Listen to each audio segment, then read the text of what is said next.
Hey, good morning, ladies. How are you doing today? Hope you're having a fabulous week so far. We're almost on Friday, almost to the end of the week. Yay! Another weekend. When you're working from home, weekends aren't like no big deal. Except for my husband. So we're excited for the weekend. Great stuff to do. Hang out, friendships, fellowshipping, whatever you want to do. But connect with people and get the stuff done, right? We've all got lists to do. So that takes us right into decisions, because that is our topic for this week. Making decisions. I posted up something yesterday that was for, just when you think about it, that if we choose not to make a decision, we have made a decision.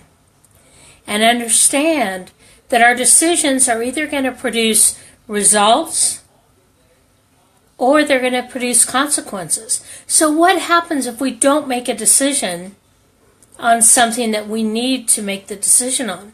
There might be consequences to that.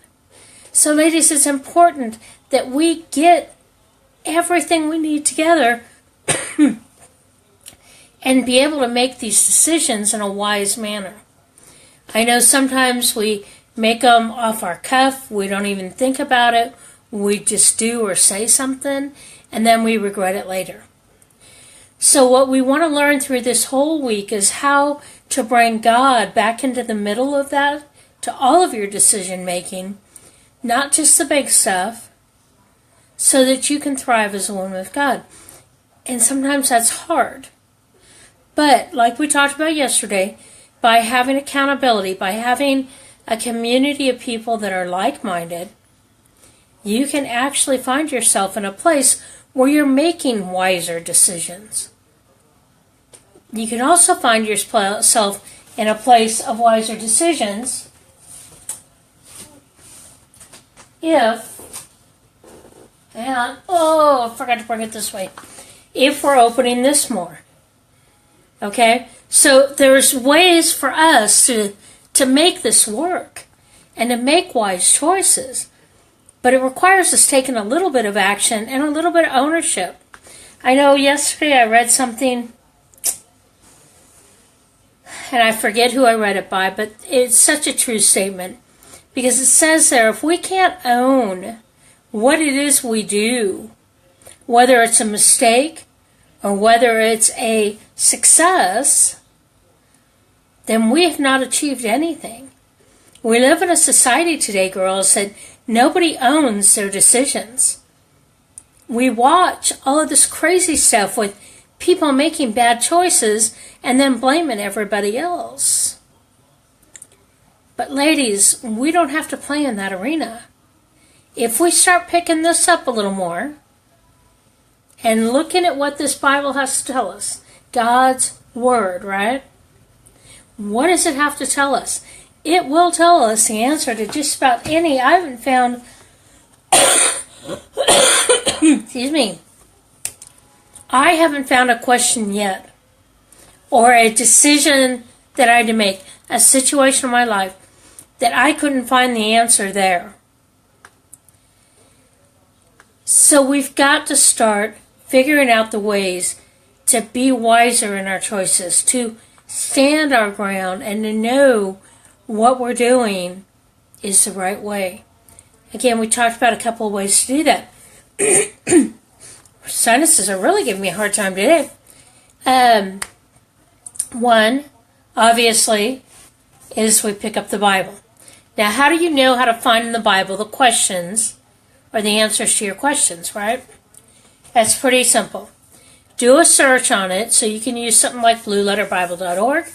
Search in there if there's a topic that you're looking for. Search in there, pull it up, and then look it up. Now, another thing, too, is that if you're sitting there, if you're having this quiet time with God, right? If you're spending time with God, ask Him, how do I know, Lord, if this is the right choice to make? And see, what God's going to do is He's going to speak to you. He is going to tell you, this is what you need to do. And okay, now the question comes up, the next question is, well, I've never heard him speak to me. But in your core, in your gut, ladies, don't you ever have that feeling that God is telling you something? That you just know deep down inside what the answer should be? And we talked about this yesterday, right?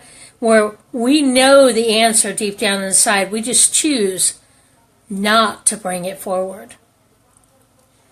So we have that gut or that intuition, feeling for what is right to do. We also know for a fact that if we decide to make a choice, a decision, and we're questioning it, we're like, gosh, I don't know how God's going to think about that. I don't think that's where he wants me to go. Then don't go. Ladies, why do we test God? If we are questionable about something, then don't do it. And that's something I've learned as I've matured in my walk and just experienced more of life. Girls, if my gut is telling me no to something, it's no. And how did I figure that one out? Well, that was trial and error. I didn't listen to my gut sometimes, and then the choice wasn't good. I listened to my gut, and it's good. Okay, we need to listen to the gut. We need to listen to that intuition inside of us. God has given us that discernment, girls. We just don't listen to it all the time. So start listening to that discernment. Build yourself a community of people that you know it's safe to go to. Now, you got to be careful there because you don't want to just go to your group of girlfriends at the church, because what I've seen just in recent is that little group of girlfriends, if they get mad at you, they'll go off and tell everybody else. Oh, did you know what Robin did? You know, they play these games. Well, they'll unfriend you on Facebook. And I know everybody gets so caught up in Facebook is all of that. No, it's not. We need to stop gauging our lives on the lives of people on Facebook, because not all of us post what's really going on. We allow our decisions to be based on the false mask that other people have up. We let our decisions be based on the peer pressure in our lives. We let our decisions be based on fear of loss or fear of judgment. Ladies, it's time that we really seek wise counsel and make decisions that are edifying and glorifying to God, because we're the only ones that pay the price. See, because when I make bad choices, bad decisions, my husband doesn't pay a price for it, usually. I mean, obviously, if it impacts both of us, he's going to suffer with me. But in the end, when I stand before God, I am the one responsible for my own actions. And that's why I look at some of the behavior of Christians today. They walk around like they are not responsible for anything. They walk around like it's okay for me to hurt other people because I'll be forgiven. But girls, those decisions are poor. We need to really take a look, take inventory of our actions, of our words, of our choices that we make, and start making sure that they point people to the cross. Now, our verse for today. And this is our last verse for the week, and then tomorrow we'll review everything as well as go over our decisions questions. So your verse for today is James chapter 1, verse 5, which is a verse we all know, right? But it says in here, "But if any of you lacks wisdom, let him ask of God, who gives to all generously and without reproach, and it will be given to him." So, what does that mean? What that means, ladies, is we need to be on our knees, we need to be in the Word, and then we need to be seeking God for these decisions. If we get stuck and we don't know where to go, we don't know how to find the answer, then what we need to be doing is plugging into our accountability, our core group, and ask them if they know where to find that answer in the Word. And then we really need to be lifting it up in prayer. Don't be doing this on your own, girls. Yeah, there's some decisions like we talked about on Tuesday, I think it was. That, oh, what are we cooking for dinner? You know, it is what it is. But when it comes to making decisions on what you should be saying yes and no to, about what God has called you to do, about your ministry, about your business, about your health, seek God first. Ask Him to help you make the right decisions. Once you've done that, then you take it to your mentor, and you can have a discussion there. And you don't have to, when you discuss this kind of stuff, it's not necessarily opening up and spilling the whole closet, right? God knows. God is going to give wisdom and discernment to your mentor if they're invested in you. And then if you have an accountability group, that would be another great place to bring it to them. But first and foremost, ladies, all of our decisions need to be taken before God. We take it before God, and take it, if it's something that includes your spouse, then both of you take it before God. Make the decisions together. I know in everything in my life, anything major, whether it be to start a new business or launch a new product or whatever it is I'm doing, my husband and I talk about it. I want to make sure that I have his support. I don't want to be rogue in our marriage. Because crap, the world makes you feel rogue enough when you step up and want to create something to help people. I don't want that in my home. So we come together. We both pray about it.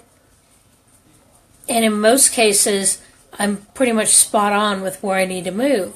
Now, there are times that my husband's so awesome, he'll say, you know what? Let's give it a shot. Let's see what happens. And I'm 100% behind you. And usually when he says give it a shot, means it's probably we're going to spin our wheels a little bit. But I've had other times that I've taken it to him and said, you know, hey, what about this? Because I'm an entrepreneur by heart. That's all I know. I walked out of corporate America 16 years ago and haven't looked back. And what I love about it is there's always ideas to start a new business. There's always needs to be met. But the decisions have to be made if the timing is right for whatever it is. I know one of the things that I told him recently, because I believe in multiple lines of income coming in. I believe that as an entrepreneur, I shouldn't just have one stream of income. And so I told him, I said, well, you've got me this awesome camera. And now that I'm better and I'm moving, what if I did photography and maybe did a show at a gallery or something like that? Because I love taking pictures and I do some pretty cool. I actually turned a Rolls Royce into Kermit the Frog. Real cool. But anyhow, yeah, that was in high school. It was kind of cool. We had to take something and make it something it wasn't. So I took a Rolls Royce. I went to Newport Beach Rolls Royce. Took a picture of the side of it. Excuse me. When I printed it, this is my voice. When I printed it, I cut it in half. I turned it upside down, and I mounted it, and the wheels looked like Kermit's eyes, and the front and the back actually looked like his cheeks, and the windows looked like his mouth.